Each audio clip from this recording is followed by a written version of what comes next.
बातमी समृद्धी महामार्गासंदर्भात भारतातला सर्वात रुंद बोगदा हा महाराष्ट्रात आहे। समृद्धी महामार्गावर या बोगद्याचं काम केले गेले। खड्ड्यातल्या मुंबई नाशिक प्रवासाला त्यामुळे वेग मिळणार आहे। समृद्धी महामार्गाची जोड मिळाल्यानं कसारा घाटातील कोंडी सुद्धा सुटणार आहे। शुक्रवारी इगतपुरी ते आमने दरम्यान समृद्धी महामार्गाच्या अंतिम टप्प्याची पाहणी राज्य रस्ते विकास वाहतूक महामंडळाकडून करण्यात आली आहे। तर खड्ड्यातल्या मुंबई नाशिक प्रवासाला समृद्धीची जोड मिळाली आहे, त्यामुळे याचा फायदा हा होणार आहे। वाहनधारकांना याचा फायदा होणार आहे।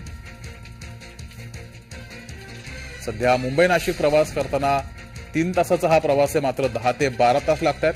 मात्र समृद्धी महामार्ग हा तिसरा टप्पा सुरू झाल्यानंतर याची जोड ही मुंबई नाशिक प्रवासाला मिळणार आहे। भारतातला सर्वात रुंद बोगदा हा महाराष्ट्रात बनवला गेलाय। महामार्गावर समृद्धी महामार्गावर हा बोगदा बनवला गेलाय।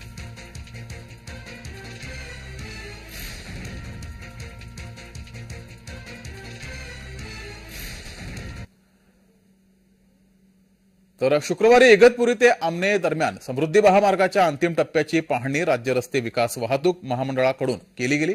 हा मार्ग कसा असणार आहे या संदर्भात आढावा घेतलाय आमचे प्रतिनिधी कुणाल भोईटे यांनी। पाहूयात। महाराष्ट्र राज्य सरकारचा महत्वाकांक्षी प्रकल्प मानल्या जाणाऱ्या समृद्धी महामार्गावर मी सध्या आहे आणि माझ्या मागे हा संपूर्ण समृद्धी महामार्ग पाहू शकताय।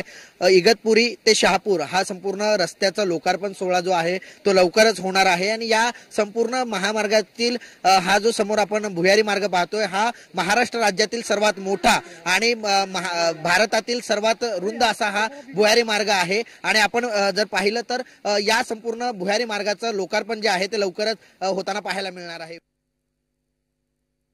महाराष्ट्र राज्य शासनाचा सर्वात महत्वाकांक्षी प्रकल्प म्हणून समृद्धी महामार्गाकडे पाहिलं जातं आणि याच संपूर्ण महामार्गाचा शेवटचा टप्पा 76 किलोमीटरचा आहे आणि त्यातीलच आपण पॅकेज 14चा आपण प्रवास करतोय। हा संपूर्ण बोगदा जर पाहिला, भुयारी मार्ग जर पाहिला तर महाराष्ट्रातला सर्वात मोठा भुयारी मार्ग 8 किलोमीटरचा, त्याचप्रमाणे भारतातला सर्वात रुंद भुयारी मार्ग आहे आणि याच भुयारी मार्गामध्ये एकंदरीत पाहायचं झालं तर तब्बल 150 मीटरवरती इंटरचेंज असणार आहे। त्याचप्रमाणे अग्निशमन यंत्रणा देखील या ठिकाणी तैनात करण्यात येणार आहे। त्याचप्रमाणे अद्ययावत सुरक्षा यंत्रणा देखील या ठिकाणी तैनात करण्यात येणार आहे। ठाणे ते नाशिक पर्यंत प्रवास करत असताना आपल्याला कसारा घाट पार करावा लागतो। या कसारा घाटाचा पार करत असताना अर्धा ते 1 तासाचा कालावधी जो आहे तो पार करावा लागत होता, वेळ लागत होता। मात्र या संपूर्ण समृद्धी महामार्गावरचा हा बोगदा आपण जर पाहिला तर या बोगद्याच्या माध्यमातून हाच कसारा घाट किंवा ठाणे मार्गाकडे जात असताना आपण अवघ्या 7 मिनिटात हा प्रवास जो आहे तो करू शकतो। त्यामुळे ज्यावेळेस या संपूर्ण महामार्गाचं उद्घाटन होईल, लोकांसाठी खुला करण्यात येईल, त्यावेळेस वाहन चालकांना एक दिलासादायक बाब असणार आहे। कारण सप्टेंबर महिन्यामध्येच या संपूर्ण बोगद्याचं त्याचप्रमाणे या 76 किलोमीटरच्या टप्प्याचं जे आहे ते उद्घाटन होणार आहे। त्यामुळे प्रवाशांसाठी त्याचप्रमाणे वाहन चालकांसाठी ही एक पर्वणी असणार आहे। कारण पावसाळ्याच्या काळामध्ये कसारा घाटामध्ये अनेक अडचणींचा सामना वाहन चालकांना करावा लागतो।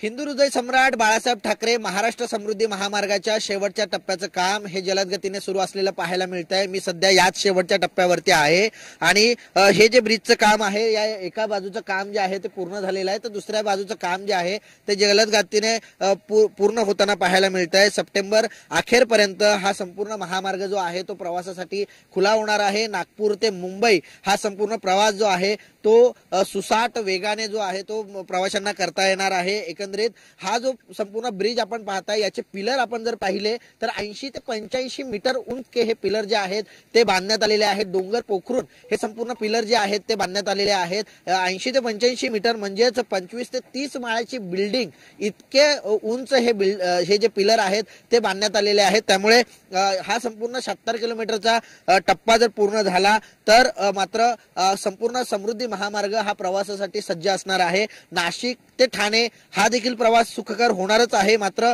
नागपूर ते मुंबई हा देखील प्रवास सुखकर होणार आहे। त्यामुळे प्रवासी देखील या संपूर्ण समृद्धी महामार्गाच्या या शेवटच्या टप्प्याचं आतुरतेने वाट पाहताना पाहायला मिळत आहेत, कारण याच शेवटच्या टप्प्यामध्ये अनेक चॅलेंजेस देखील सर्वच कर्मचाऱ्यांना घ्यावे लागले होते। कारण हा संपूर्ण जर महामार्ग पाहिला 76 किलोमीटरचा तर याच्यामध्ये कसारा घाट आहे, अनेक दऱ्या आहेत, या दऱ्यांचे चॅलेंजेस स्वीकारून या ठिकाणी कामं जी आहेत ती पूर्ण करण्यात आलेली आहे। व्हिडिओ जर्नलिस्ट राजीव बरोटसह कुणाल भोईटे, जय महाराष्ट्र न्यूज, नाशिक।